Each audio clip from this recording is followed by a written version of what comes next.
CO, welcome to the beautiful National Cherokee Nation State Park here in Sequoyah County, just a few miles from Vian and Sallisaw. Sequoyah County has such a rich Cherokee presence, one that has shaped its past and I believe will shape its future.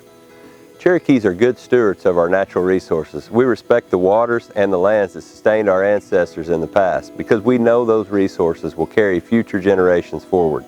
That's why we've facilitated the formation of this beautiful park near the Arkansas River. The next time you visit Sequoyah County, please stop by and check it out. The area known today as Sequoyah County was once part of Lovely's Purchase, a negotiated agreement made by Cherokee agent William Lovely in 1818. By 1828, the western boundary of the Arkansas Territory was settled and the former Arkansas Cherokees established the Western Cherokee Nation in 1829 in Indian Territory. If you've ever been through Sequoyah County, you've likely heard of DWIGHT Mission. The DWIGHT Mission School followed the old settlers to the land centrally located in what would become the Skin Bayou District. The district was named Sequoyah District in 1851 after the famed statesman and creator of the Cherokee syllabary.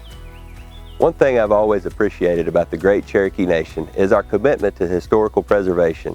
And with the Interstate 40 corridor running through the middle of Sequoyah County, our efforts to save some of these historical sites has given us an opportunity to promote Cherokee Nation, not just to those who live here, but to the thousands and thousands of travelers that are passing through.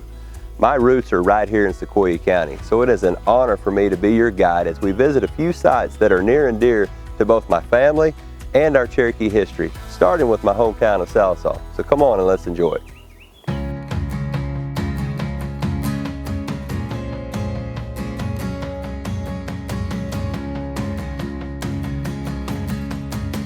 Here we are at the 14 Flags Historic Museum.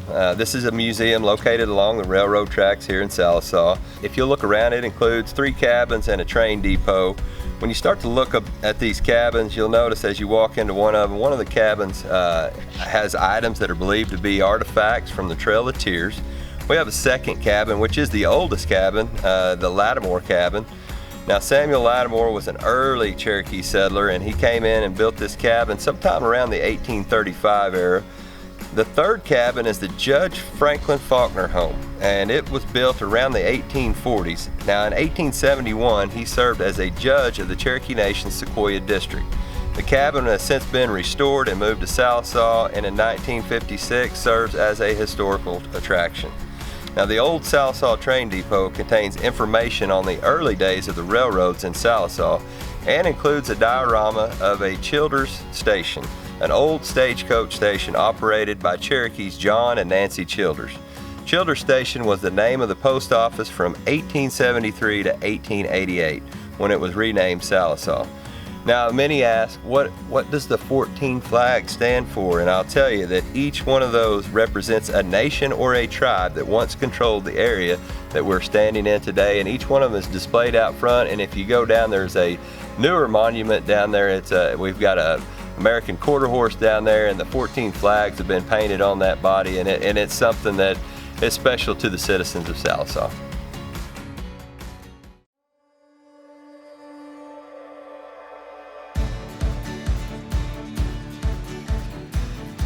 Here we are today at our beautiful site known as DWIGHT Mission. This site is currently operated by the Presbyterian Church. It was typically founded as an Indian mission school for Indian children coming over on the trail, established around the 1820s, and ended up being a school until about 1947, 1948, somewhere in that area. In the 1950s, 1960s, the Presbyterian Church took this grounds over. If you go around and you take a look at many of the buildings, where we're standing today is known as the museum portion. This site has been established on the National Register of Historic Places. If you follow around in other places, one of the most prominent buildings is the old school building. And I think one of the most beautiful treasures that you'll find in that old school building is up on that 3rd floor. You have an intimate setting it has a stage, it has a theater, it's got all the old louvers that move like back in the old days. It just kind of takes you back in time at DWIGHT Mission. You'll notice we've got a boys dormitory, we've got a girls dormitory. As you follow down this trail, as the Presbyterian Church has done. They've got many little places that stop for children, for adults alike to stop and meditate and pray. On down that trail you'll find Sallisaw Creek, a great fishing spot, great location across the creek here at DWIGHT Mission Camp. They've had a ropes course for many years that they've used currently. I know that many campers have been here and have enjoyed this, from church camps and even our summer camps for our Native American youth.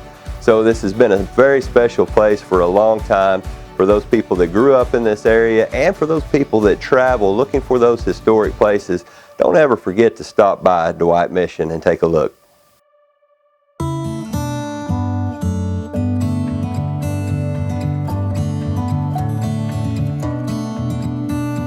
So we're here today at Sequoyah's cabin. This is one of our most recognizable Cherokees throughout our history, and just kind of looking around, they have his cabin here. And Sequoyah was born around 1765, and during about the 1820s to 1824s, he immigrated from his land back in the Appalachian region of Tennessee.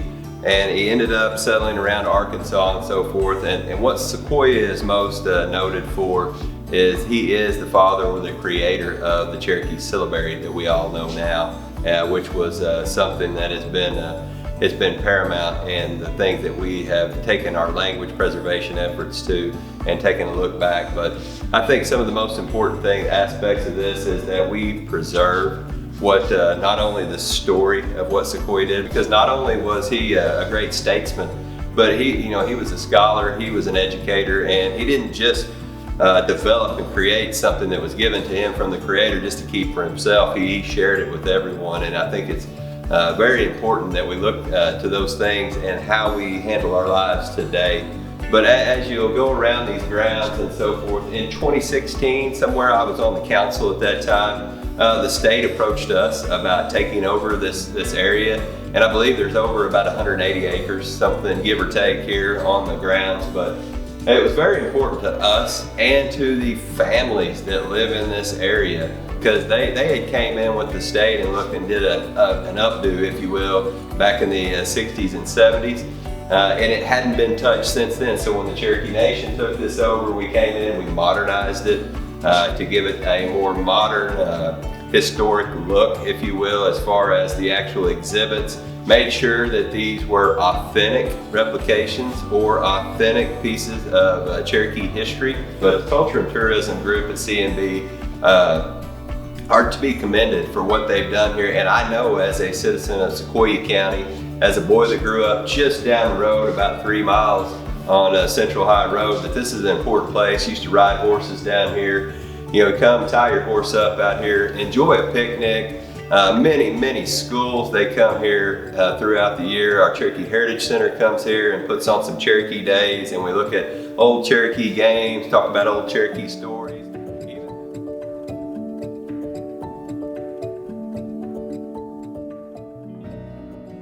Sallisaw has so much to offer, just like every little town in northeast Oklahoma. They all have a little something that makes them special. For me, it's the families that live there. I mean, I could sit here and go beyond the families that I've already listed, the ones that have helped, I've been raised up with. And also one thing, not just talking about Sallisaw, but Sequoyah County as a whole, all the way from the Arkansas border all the way to the Arkansas River. Up and down that area, there's just so many people that have done wonderful things throughout my life, before my time, and are continuing to do that. But I think it's a unique place because, when you talk about our cultural ceremonial grounds, Sequoyah County is home of 2 of those, Redbird Smith Stomp Grounds and the Stokes Smith Stomp Grounds. And those are 2 historic Cherokees. That family has carried on their traditions, continues to carry on those traditions, and I think that's ultimately important because our Creator, He put us here for more things than we can ever imagine, but He will bless us each day if we'll just listen. So as you're rolling down I-40, coming down 64, or maybe you're coming back south from 59, or you're coming north from 59, stop in and take a look at Sallisaw. Stop in and take a look at the other towns in Sequoyah County. And I'll guarantee you, as you're waving, as you're smiling, you're going to get a smile back. You're even going to hear a CO, and you'll always hear a wadon. We'll see you later.